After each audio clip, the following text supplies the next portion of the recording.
Well, the principle is quite simply this. If you're 16 or 18, you should get paid the same as somebody who's 20, 21, 22. If you're doing the same job, it's a question of equality and equity.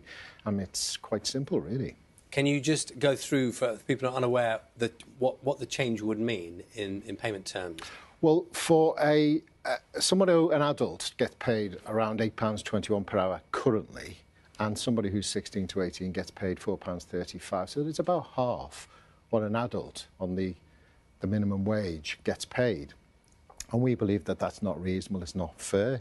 So we're saying that by 2020, everybody should be on at least £10 an hour, including those 16 to 18-year-olds who are in employment. So that is a very significant change, and clearly if you're the recipient of that money, that would be a very welcome change.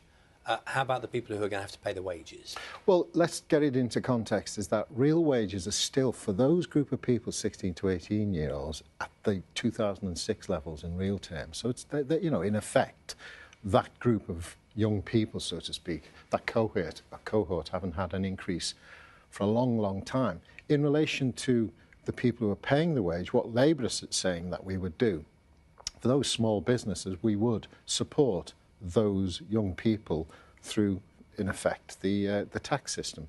For example, we already have £30 billion a year spent on tax credits supporting and subsidising people in work. It would be, in effect, an extension of that. But what you are saying very clearly is a proportion of that would be made up by the then government, if you're in government. Is that yes, right? So that's in the same way, to some extent, it already is via the tax credit system. And remember, many of the people who employ the 16 to 18-year-olds aren't necessarily small businesses. These are going to be big companies as well. And those big companies can afford it. So it isn't simply a question of putting this all on small businesses. That's where we have the tax credit system and a mechanism to, if you want, top people's wages up. And that's what we're prepared to discuss. But we've got to send the message that if you're 16 to 18, you can't be treated as a sort of second-class employee. It's just got to stop.